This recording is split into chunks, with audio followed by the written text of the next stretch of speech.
So we have a table, we have it daily, Monday through Friday.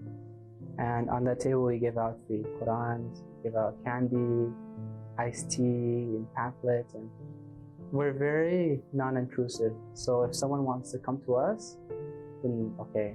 But if they're not interested, and we never say, hey, we're never like, hey, learn about Islam, or I don't know, you'll go to hell, or well, it's like, hey, well, we were very friendly.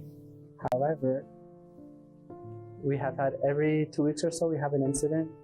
So once we had 2 people come, 2 guys, and they started saying, oh, is this the terrorist table? Is this where I can join ISIS? We had that. We had this woman who just started yelling, like really loud. And there was another girl who was a completely Muslim, and she was trying to tell, like, okay, this is not true, but she's like, yeah.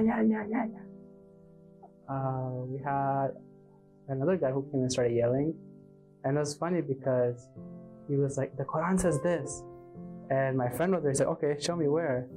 And that guy, he didn't even know how to locate verses.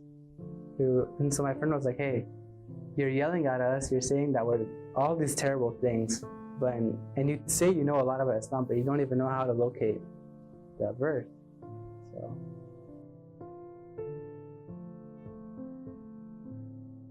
Technically, the term means fear of Islam. I've written about this in the past, that I don't know that that's a useful term. We use it all the time. I don't think people are afraid of Islam, certainly not since 9/11. I think it's more a fear of Islam, and a hatred of Islam.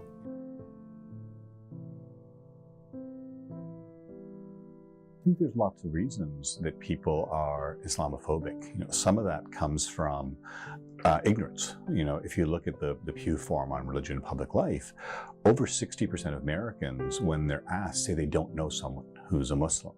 And so that creates issues. If the only Muslim you see on television is bin Laden, that's not a good representative of Muslims. And if you don't know anything different, that creates problems. So I think that's one of the issues. A, people don't know a lot about Muslims.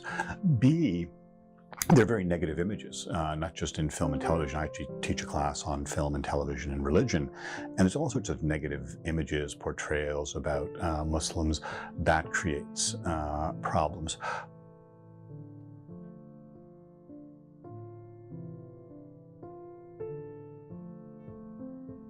Yeah, so absolutely. There's been an increase in hate crimes against Muslims for the last few years. You've seen that growing since 9/11. The Council on American Islamic Relations, CARE, puts out a Muslim civil rights report every year, and I think their last report from 2018 was something like a 15%, 17% increase in hate crimes from the year before. Part of that, I think, is certainly due to the rhetoric of the president. The fact that you have a president who very famously, before he became president in March of 2016, then candidate Donald Trump, said very famously on CNN, I think Islam hates us. So if you have a president saying that, I think this religion hates us, that creates problems for people because, of course, as a good American, you follow your president. And I mean, at this point, he wasn't a president, he was a candidate. But, when he says those kinds of things, that's problematic.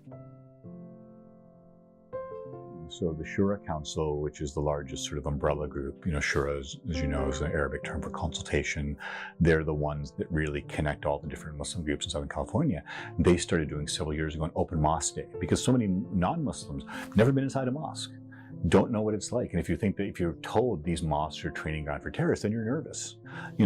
If you see every Friday 1,000 brown people, coming into your neighborhood, all of a sudden you might get, suspicious of what's going on. I'm not saying that Americans are racist, but there's certainly a racist history here, in America there. And so it's something like open mosque day. Say, no, come on in, see what we do. Especially now, as I said, Ramadan is coming up in 2 weeks.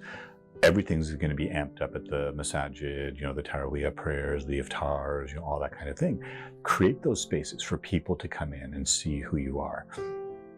So that's been, I think, a really good thing. Part of it is trying to do some public relations kinds of things. So MPAC, the Muslim Public Affairs Council that's based out of here, has done some really good work working with, they have a Hollywood bureau where they consult with different Hollywood production houses, both film and television, doing shows about images of Muslims, that kind of work.